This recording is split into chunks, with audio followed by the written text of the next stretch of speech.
My name is Rhoda Mae Kerr, and I am the Austin Fire Chief. And at the end of my story, I hope you say, wow. Even though I'm a fourth-generation firefighter, that didn't influence me getting into the fire service. I always wanted to be a teacher. I mean, and back then, women didn't have a lot of opportunity. They were teachers, they were nurses, they were secretaries, and so they didn't have a lot of career opportunities. But so I became a teacher, and I was a teacher for 13 years. But I got the opportunity to join the fire service back in 1983, and I thought, when I saw that there were so few women in there, but it came to my attention, I thought, I can do this.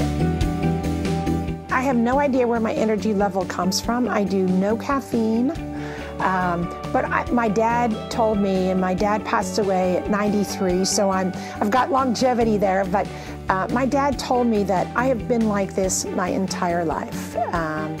He said that he used to say, you're like a flea on a hot griddle. And I used to be insulted by that until I realized that that's a good thing, really.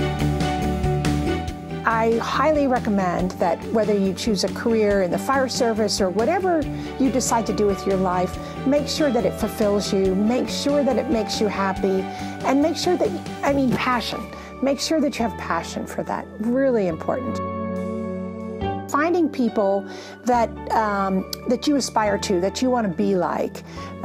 Finding people that are your role models, that could be your mentors. And they don't even have to be in the same field. They just have to be somebody that cares and wants you to be successful. I have a saying that I love to use, and it's the door to opportunity is marked push, and only you can lock it. The stumbling block or the roadblock, maybe for women, is that, first of all, I don't know about the career. And so I think it's important that I, along with many other women, are highly visible and do everything that we can to make sure that young girls and other women know that this is a career opportunity. It's not just for women. And part of that is language. I have to tell you that anytime I hear or I see the terminology firemen, I try to make sure that we correct that because it's such an exclusive word. You know, it's not inclusive. And so if we use non-gender specific language, like firefighters, instead of saying firemen or, oh, wait, do we say firewomen? No, you just say firefighters.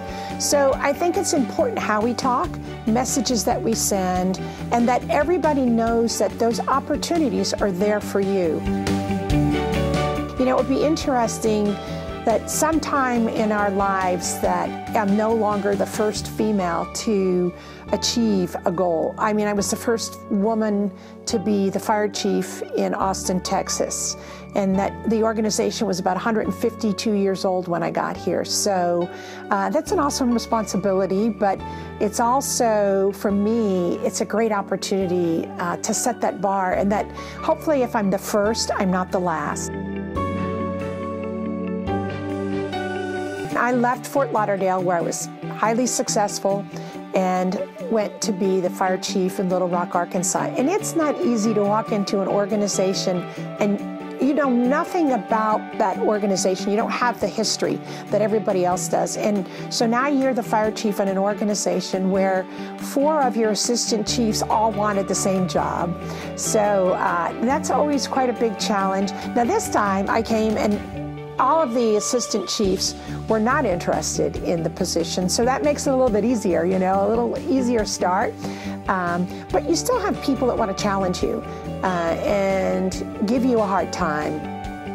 And you just, again, it's the same thing. You have to hold steady, you have to be true to yourself, and you have to not let yourself, you know, I always say I worked really hard to get up here on the high road, and I am not going to let somebody's behavior or their perspective take me down back into the valley again. Courage is not about being able to go into a burning building. What courage is about is standing up for the right thing at the right time for the very right reasons. And sometimes that's the most difficult. Not being afraid to speak up in a room full of people that you know don't necessarily share your opinion. My rank is fire chief, but I mean, technically I'm a firefighter. And that I get the opportunity as a result of being the chief of the department to meet people like the President of the United States. And, you know, no matter what your politics are, that person is still our President of the United States, and that he takes the time, and I've met several presidents, so they take the time to talk to you and they thank you for your service. That, to me, is what very much humbles me.